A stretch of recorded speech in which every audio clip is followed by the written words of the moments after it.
Namaskar students. I hope all of you are fine. You're studying well and you were waiting for this video. And here we are back with another video. The topic today is a very important topic. It is actually not a topic but something we all are proud of as Indians. Our country is famous for many reasons in the world. And one such reason is the democracy. India is known as world's biggest democracy. And today we are going to do chapter 1 from our civics book. What is democracy and why democracy?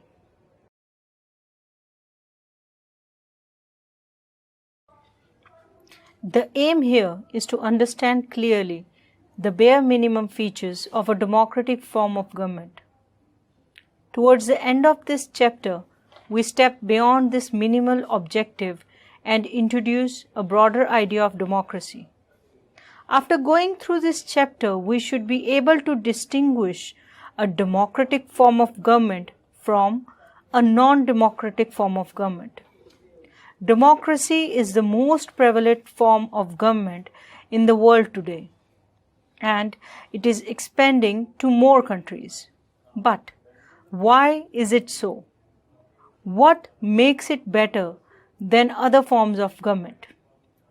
Let's first take note of an objection by Mary. She does not like this way of defining democracy and wants to ask some basic questions. Her teacher Matilda Lingdo responds to her questions as other classmates join the discussion. Actually, Mary didn't like the idea of discussing about democracy first and then find out the meaning of democracy. According to her, they should have first learnt the meaning and then they would have discussed its examples. To this, Madam Lingdo replies that this is not how we reason in everyday life. We need a definition only when we come across a difficulty in the use of a word. We need a definition of rain only when we wish to distinguish it from, say, drizzle or a cloudburst. The same is true for democracy, because different kinds of governments call themselves democratic. Are they truly democratic? Let's take up common features of governments: democratic government and non-democratic government. One simple factor common to all democracies is the government is chosen by the people. We could thus start with a simple definition. Democracy is a form of government in which the rulers are elected by the people. This is a useful starting point. This definition allows us to separate democracy from forms of governments that are clearly not democratic. The army rulers of Myanmar were not elected by the people. Those who happened to be in control of the army became the rulers of the country. People had no say in this decision.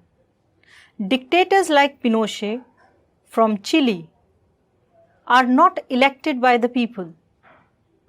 This also applies to monarchies.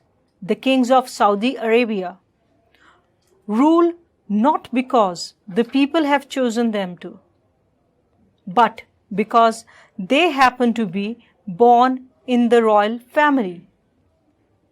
This simple definition is not adequate.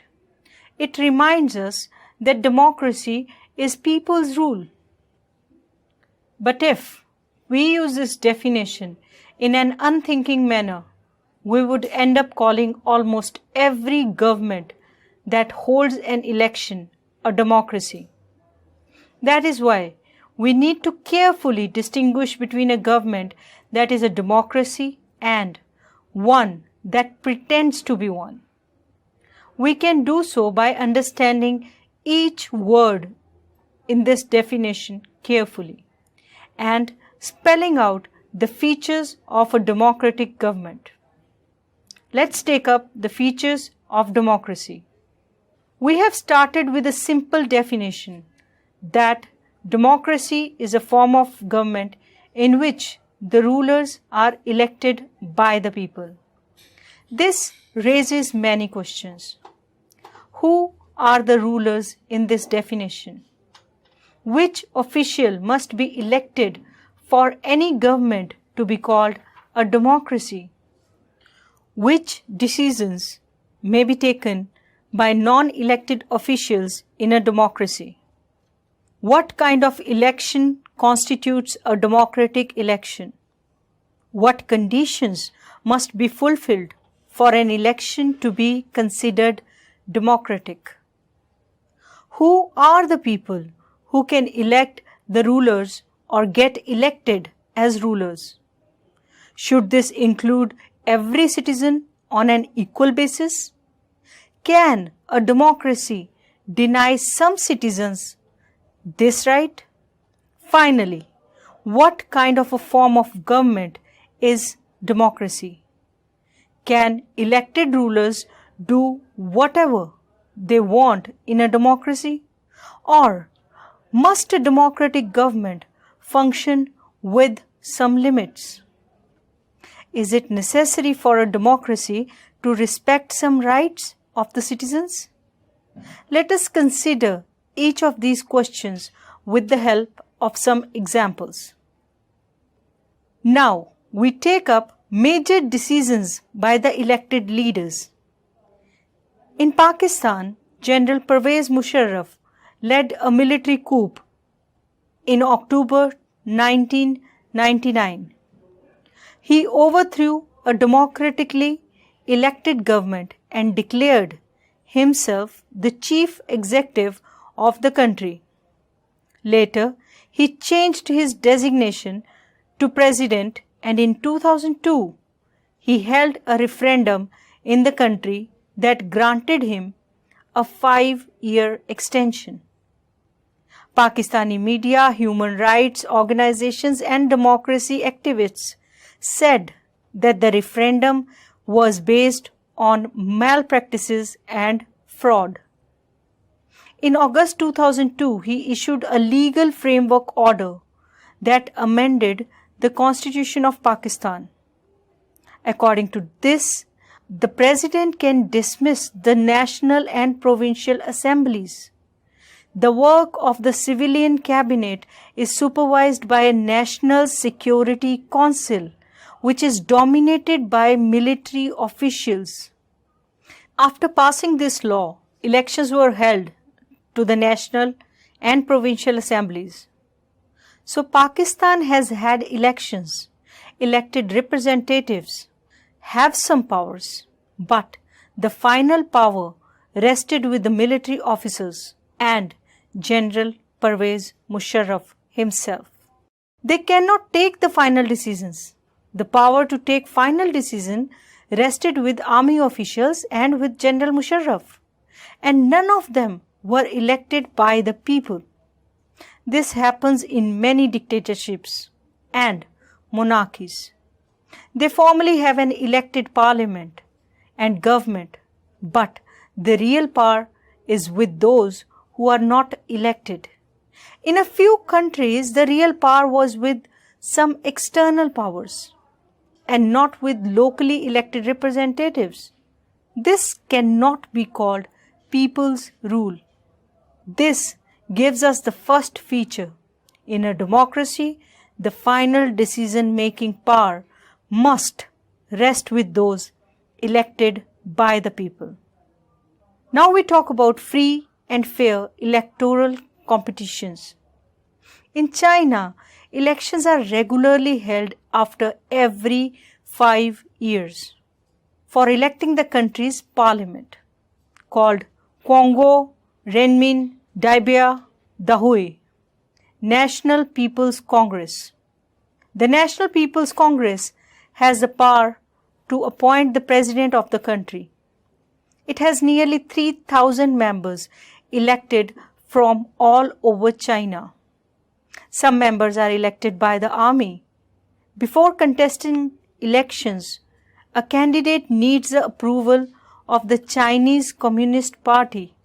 Only those who are members of Chinese Communist Party or 8 smaller parties allied to it were allowed to contest elections held in 2002-2003.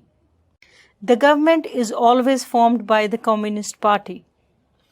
Since its independence in 1930, Mexico holds elections after every 6 years to elect its president. The country has never been under a military or dictator's rule, but until 2000, every election was won by a party called PRI, Institutional Revolutionary Party. Opposition parties did contest elections, but never managed to win. The PRI was known to use many dirty tricks to win elections. All those who were employed in government offices had to attend its party meetings. Teachers of government schools used to force parents to vote for PRI. Media largely ignored the activities of opposition political parties except to criticize them. Sometimes the polling booths were shifted from one place to another in the last minute, which made it difficult for people to cast their votes. The PRI spent a large sum of money in the campaigns for its candidates. Now, should we consider the elections described above as example of people electing their rulers? Reading these examples, we get a sense that we cannot. There are many problems here. In China, the election do not offer the people any serious choice. They have to choose the ruling party and the candidates approved by it. Can we call this a choice? In Mexican example, people seem to really have a choice, but in practice, they had no choice. There was no way the ruling party could be defeated, even if people were against it. These are not fair elections. We can thus add a second feature to our understanding of democracy. Holding elections of any kind is not sufficient. The election must offer a real choice between political alternatives, and it should be possible for people to use this choice to remove the existing rulers if they wish so. So, democracy must be based on a free and fair elections, where those currently in power have a fair chance of losing. Let's move to one person, one vote, one value. Earlier we read about how the struggle for democracy was linked to the demand for universal adult franchise. This principle has now come to be accepted almost all over the world. Yet, there are many instances of denial of equal right to vote. Until 2015 in Saudi Arabia, women did not have right to vote. Estonia has made its citizenship rules in such a way that people belonging to Russian minority find it difficult to get the right to vote. In Fiji, the electoral system is such that the vote of an indigenous Fiji has more value than that of an Indian Fiji. Democracy is based on a fundamental principle of political equality. That gives us the third feature of democracy, that in a democracy, each adult citizen must have one vote and each vote must have one value. Rule of law and respect for the rights. Zimbabwe attained independence from white minority rule in 1980. Since then, the country has been ruled by ZANU-PF, the party that led the freedom struggle. Its leader, Robert Mugabe, ruled the country since independence. Elections were held regularly and always won by JANU-PF. President Mugabe was popular but also used unfair practices in elections. Over the years, his government changed the constitution several times to increase the power of the president and make him less accountable. Opposition party workers were harassed and their meetings were disrupted. Public protests and demonstrations against the government were declared illegal. There was a law that limited the right to criticize the president. Television and radio were controlled by the government and gave only the ruling party's version. There were independent newspapers, but the government harassed those journalists who went against it. The government ignored some court judgments that went against it and pressurized judges. He was forced out of office in 2017. The example of Zimbabwe shows that popular approval of ruler is necessary in a democracy, but it is not sufficient. Popular governments can be undemocratic. Popular leaders can be autocratic. If we wish to assess a democracy, it is important to look at the elections, but it is equally important to look before and after the elections.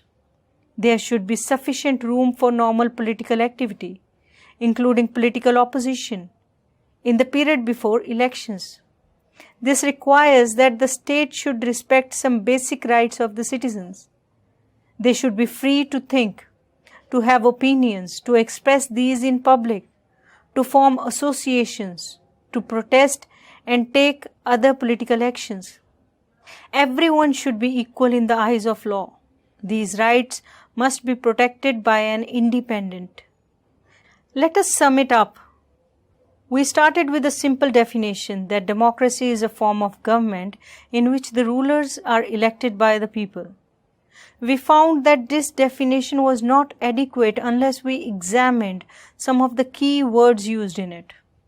Through a series of examples, we worked out 4 features of democracy as a form of government.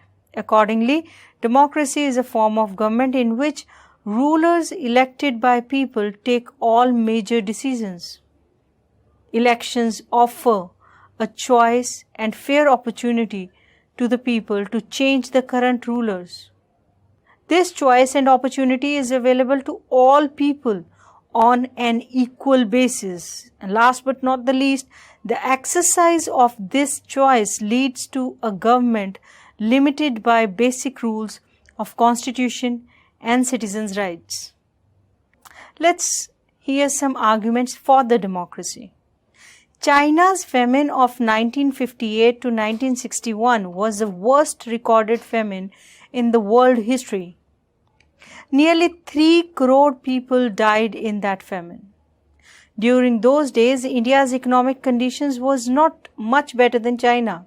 Yet India did not have a famine of that kind that China had. Economists think that this was a result of different government policies in the two countries. The existence of democracy in India made the Indian government respond to food scarcity in a way that the Chinese government did not. They point out that no large-scale famine has ever taken place in an independent and democratic country. If China too had multi-party system, an opposition party and a press free to criticize the government, then so many people may not have died in that famine. This example brings out one of the reasons why democracy is considered the best form of government. Democracy is better than any other form of government in responding to the needs of people.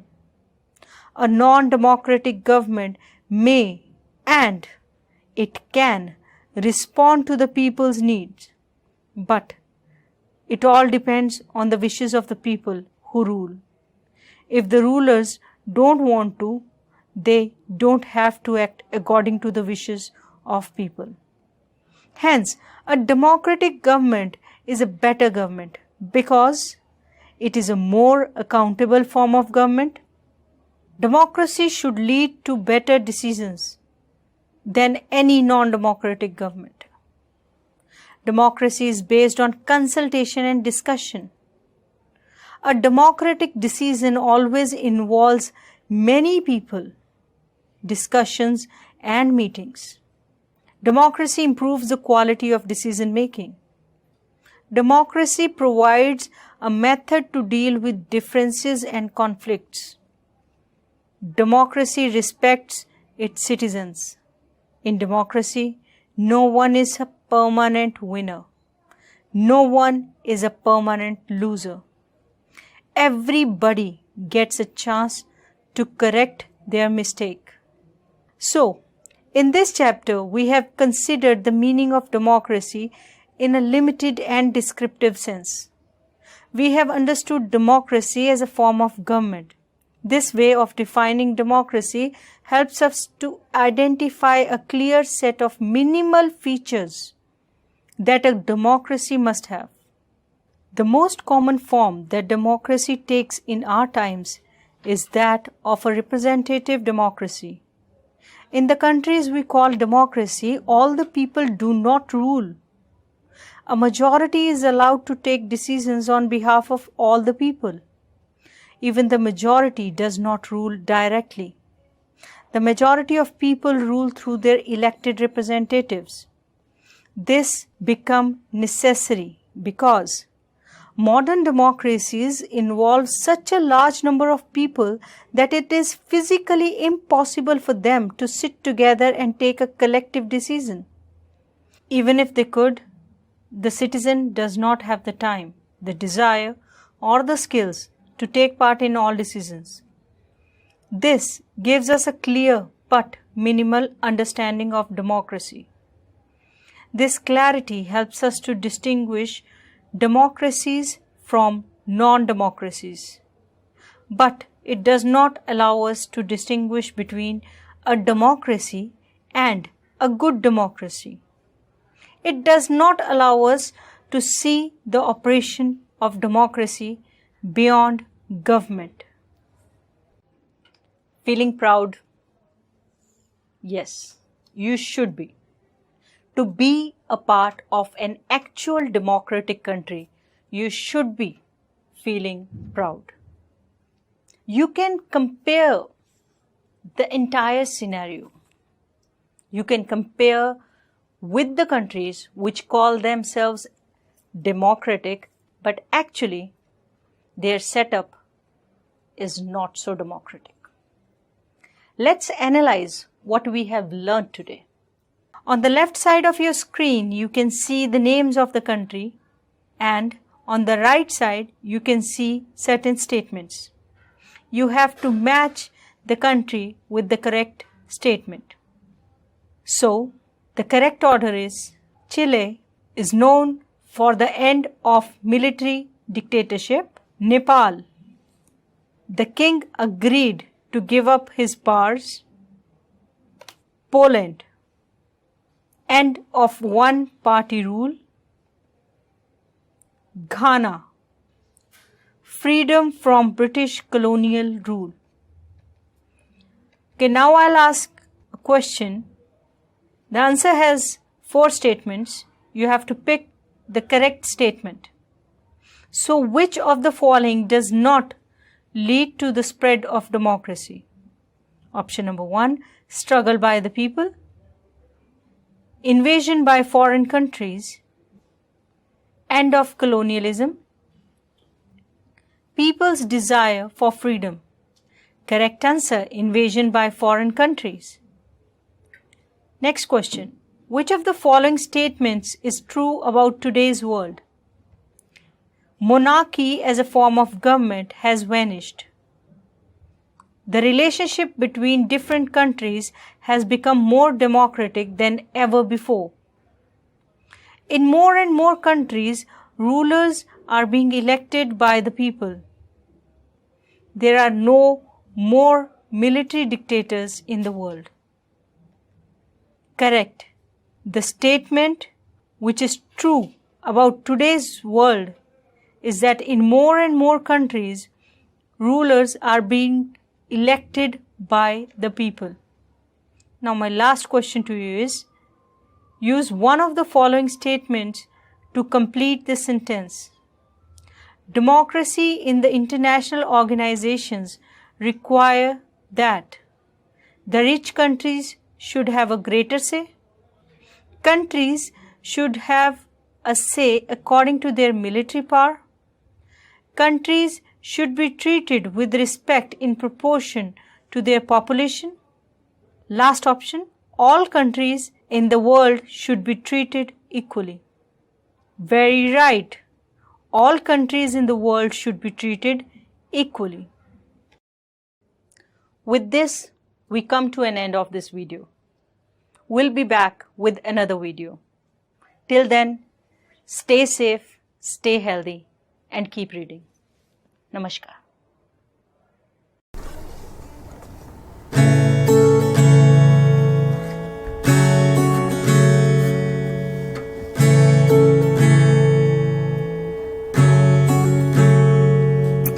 लोगों का है ये लोगों के लिए, शासन के लिए यहाँ लोग ही चुने, सबके अधिकारों को जो बचा के रखे, विविधता में भी एकता जो बना के रखे।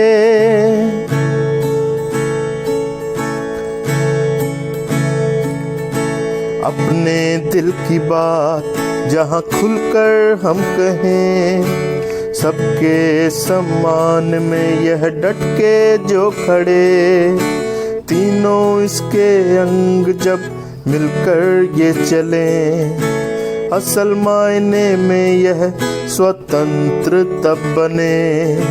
सबकी खुशियों का इकलौता है जो मंत्र, सबकी खुशियों का इकलौता है जो मंत्र। हमारे देश की आत्मा है हमारा लोकतंत्र, हमारे देश की आत्मा है हमारा लोकतंत्र।